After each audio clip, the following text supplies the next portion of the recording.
The night began with a whisper, soft and chilling, like the sound of a knife gliding across glass. Chef Paws, the legendary red cat with fur as bright as fire and eyes full of mischief, stood alone in his quiet kitchen. He was testing a recipe he had never dared to cook, before a recipe whispered to bring both fortune and disaster. The recipe had no name, only instructions scribbled in ancient ink. The dish that reveals the truth of one's heart. Serve it, and no secret will remain hidden. Sounds dramatic, Paws muttered, rolling his eyes. But a part of him couldn't resist. What if this recipe was the key to solving the strange mystery that haunted his town?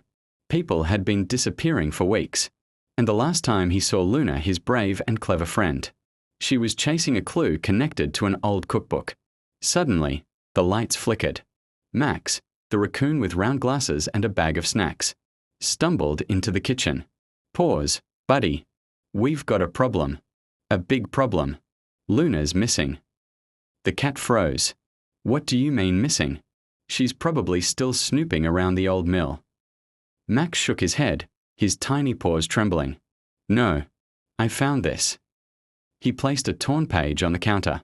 It was from the same mysterious cookbook, but this one had a single, terrifying message. To find the truth, you must cook the dish of hearts before midnight. Paws stared at the page. Midnight was just hours away. Something deep inside him told him this was more than a recipe. It was a test, and if he failed, Luna might never come back.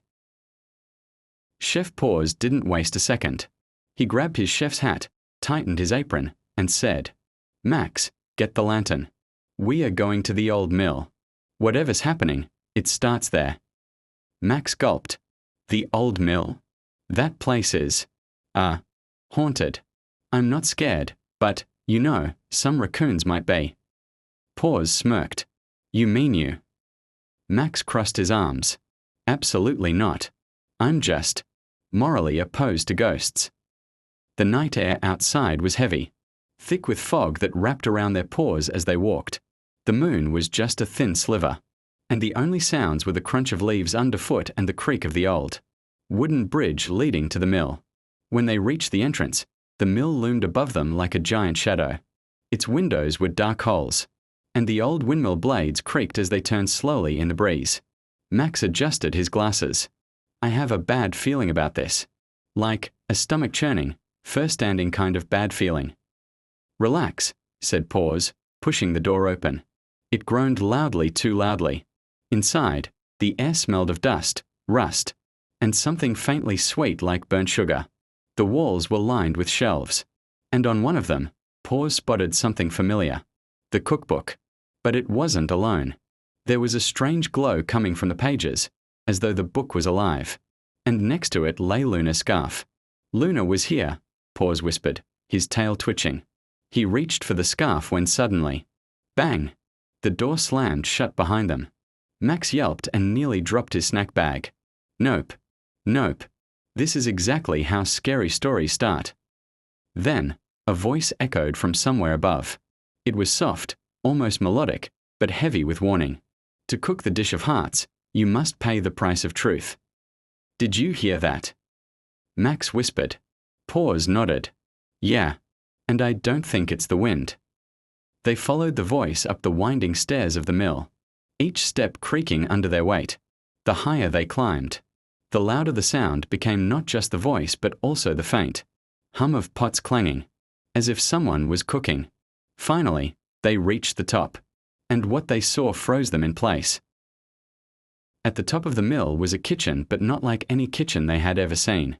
It hovered in midair, glowing with a strange golden light.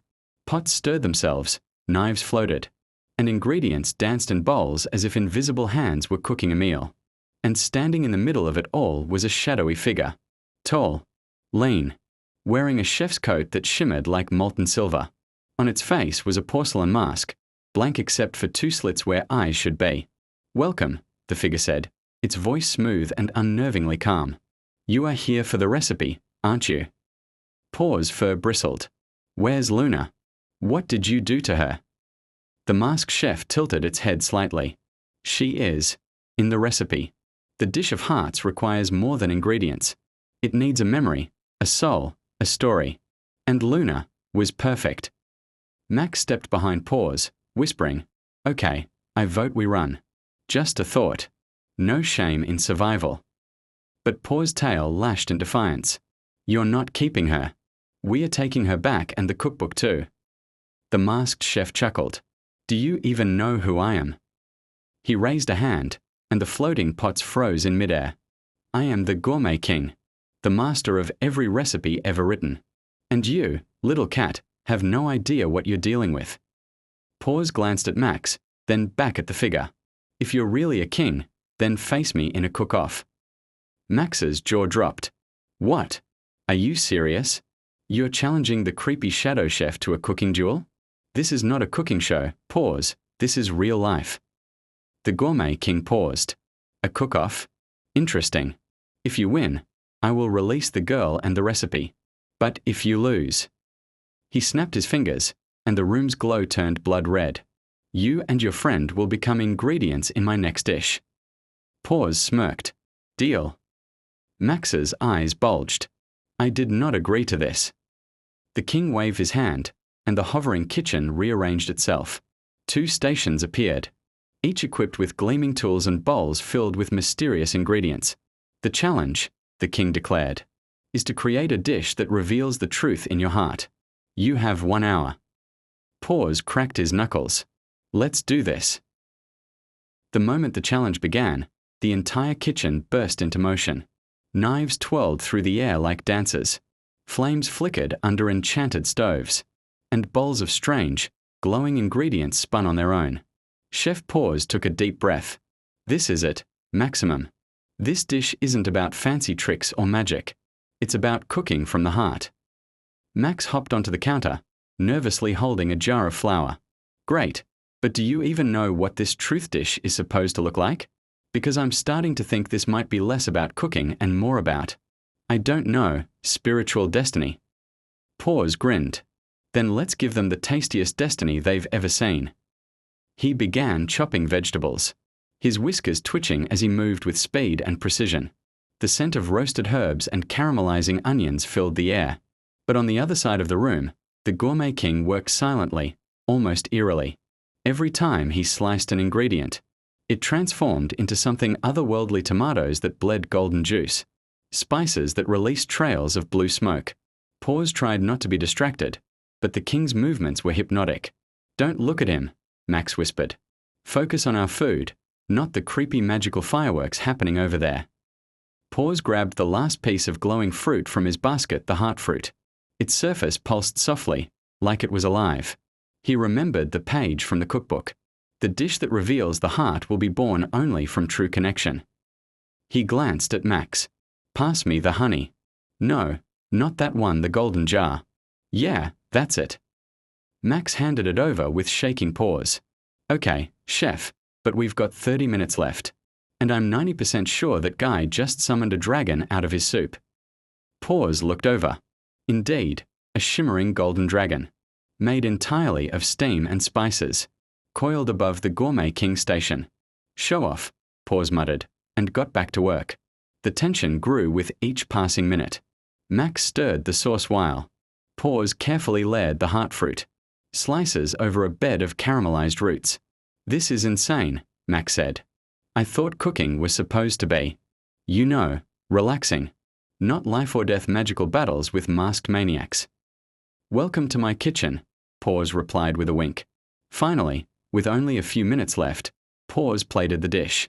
It glowed faintly, not with magic, but with warmth. The aroma was inviting, comforting, like home. The Gourmet King looked over, his mask tilted as if studying the cat's creation. "Interesting," he said softly. "Let's see if it can survive the truth." A deep gong echoed through the enchanted mill tower. "Time's up," the Gourmet King announced. The kitchen froze literally. Spoons stopped mid-stir, flames paused mid-flicker, and even the dragon made of spice steam vanished into thin air. Paws and Max stood over their dish, their fur lightly dusted with flour and sauce. The plate before them shimmered softly roasted root, tarts layered with heart fruit slices, glazed with honey and topped with a swirl of whipped vanilla mist. It didn't look magical, but it smelled like a memory. A warm kitchen. Laughter. The sound of Luna's voice singing off-key while stirring soup. The king stepped forward and presented his own dish.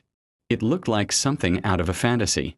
Book glowing cubes of crystallized fire melon, floating above a levitating plate, wrapped in a spiral of smoke that formed dancing shapes. He snapped his fingers. A floating judge's table materialized in the center of the kitchen, and seated behind it were three unexpected figures. Paws gasped. Grandma Whiskers. There she sat, his long-lost mentor, the greatest feline chef of the past century, ghostly but glowing with pride. Next to her, a stern owl in a velvet suit adjusted his monocle chef plume, the harshest food critic in all known dimensions. And finally, to Paws' disbelief, Luna. She looked dazed, like she'd just woken from a deep sleep. But she was real, alive, and blinking at him from the judging table. The king bowed. Let the tasting begin. Grandma Whiskers floated forward first. She dipped a spoon into the king's firemelon cubes. As she tasted them, her ghostly eyes lit up. Complex. Dangerous.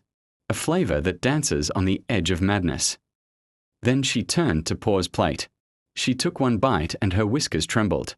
This tastes like childhood. Like a quiet rainy day with soup and stories. Simple. Honest. Real. Next came Chef Plume. He sampled the king's dish with theatrical flair, letting the smoke wrap around him. HMPH. Impressive. A spectacle, but slightly overdone. Then, he tried Paws' tart. There was a long silence. It told me a story. I like that. And then, Luna. She looked between the two plates. I don't care about glowing fruit or flying dragons, she said. I want to taste home. She picked up a fork, took one bite of Paws' tart and closed her eyes. Tears rolled down her cheeks. This brought me back. The gourmet king's hands clenched. The lights dimmed. He stepped forward slowly. You cheated, he hissed. No one defeats me. Not with feelings. Not with simplicity. The kitchen shook. Max jumped behind a jar of pickles. Chef? I think he's about to explode. Paws took a deep breath. No, I didn't cheat. I just remembered something you forgot. He stepped toward the king. Cooking isn't about control. It's not about being the best. It's about feeding someone's heart. And yours is empty. The king's mask cracked, then shattered into pieces.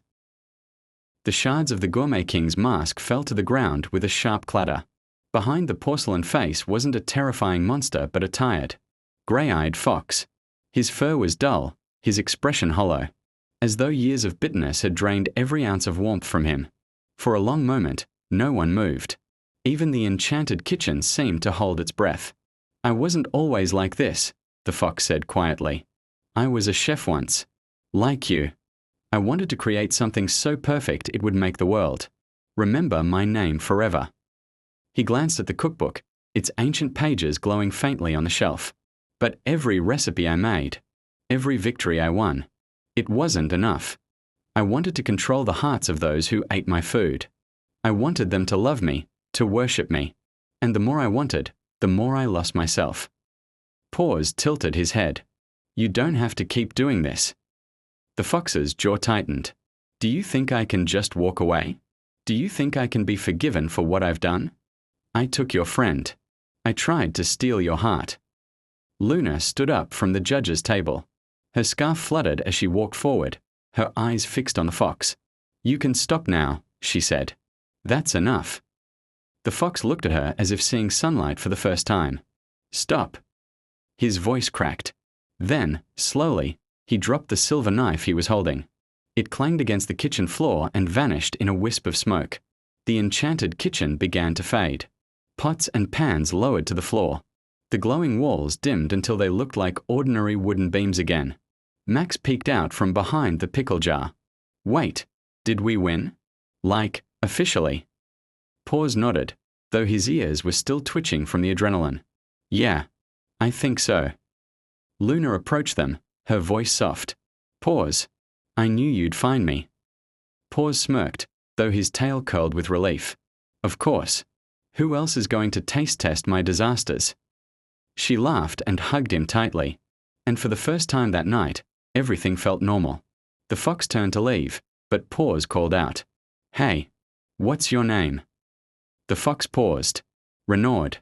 That's what I used to be called. Before all this." "Then, Renaud," Paws said, "maybe you should start over. Cook something small. Something honest. Like soup for a friend." Renaud's lips curved into the faintest of smiles. "Maybe I will." And with that, the Gourmet King was gone. The cookbook, now resting on the counter, flipped its own pages as if alive. The ancient ink glimmered, revealing a final line neither Paws nor Luna had seen before. "The dish of hearts is never the food. It is the cook who dares to care." Max squinted. "Okay, but can we eat the tart now? I'm starving." Paws rolled his eyes. "Fine, but you're doing the dishes." The next morning, the world outside the mill felt brighter, almost as if the heavy fog from last night had been washed away by the rising sun. Paws, Luna, and Max walked back to the village, the magical cookbook safely tucked into Paws' satchel. Max carried the half-eaten tart on his head like a crown. "Breakfast of champions," he declared between bites. Luna giggled. "Max, I don't think eating the most powerful recipe in the world is a great idea." Max shrugged. "Too late. And honestly, it's delicious. If I start glowing, don't blame me." When they reached Paws' kitchen, the village was already bustling with morning energy. The aroma of fresh bread and spices filled the air. Neighbors peeked in curiously, having heard rumors about last night's strange lights at the old mill. "What happened out there?" asked Mrs. Henny, the gossip-loving hen from across the street. "Was it a storm? Or were there ghosts?" Paws exchanged a glance with Luna. "No ghosts," he said with a small smile. "Just a recipe that needed to be found." They spent the rest of the morning cleaning up the kitchen and preparing a feast for everyone in the village. The cookbook now rested quietly on the counter, its pages no longer glowing but gently humming as if content. "Do you think it's really done?" Luna asked, brushing flour off her paws. Paws nodded. "I think so. That dish was never about magic. It was about us. About cooking for the people we care about." Max pointed at himself. "So, basically me. Because I'm adorable." Paws rolled his eyes. "Yes, maximum. You too." By noon, the entire village had gathered around Paws' cafe. Long tables were set outside under strings of colorful lanterns. Bowls of warm stew, fresh-baked bread, and slices of heartfruit tart were served to everyone. The atmosphere was alive with laughter and clinking spoons. Even Mrs. Henny said, "This is the best tart I've ever eaten in my life. And I've lived through 40 winters." Luna watched Paws as he moved around, greeting everyone and making sure every plate was full. She smiled softly. "You know, Paws, you're not just a chef. You're kind of the heart of this whole place." Paws paused, his ears reddening. "I just like feeding people. That's all." But deep down, her words warmed him more than any dish could. Suddenly, Max jumped onto the table and shouted, "Attention, everyone. I declare this feast a victory party, and I demand a second serving of stew to celebrate." The crowd cheered and laughed. The party continued long into the afternoon. The sun painted the sky in warm orange, tones as the last plates of stew were scraped clean. Paws leaned against the doorway of his cafe, watching everyone laugh and share stories. Max hopped up beside him, his tiny paws sticky with honey glaze. "You know," Max said, licking his paw, "if we do this every week, I'll officially become too famous to be your assistant." Paws smirked. "You'd still have to wash the dishes, though." Max frowned. "Yeah, I take back what I said." Luna approached with 2 steaming mugs of herbal tea. "You've been quiet," she said softly, handing one to Paws. "What's on your mind?" Paws took the mug, his reflection shimmering in the tea surface. "I keep thinking about Renaud," he admitted. "The way he looked after his mask broke. He wasn't evil, just lost." Luna nodded. People get lost when they forget why they started something in the first place. He wanted to be remembered, but he forgot that the best recipes aren't about perfection. They're about love. Paws smiled faintly. You sound like Grandma Whiskers. The magical cookbook on the counter gave a faint glow, as if agreeing. Its pages rustled on their own, revealing a new recipe titled, The Feast of Friends. Max tilted his head. Wait, did that thing just write itself? Paws chuckled. Looks like it. Maybe it knows what we need next. As evening fell, the villagers began to leave, their hearts and bellies full.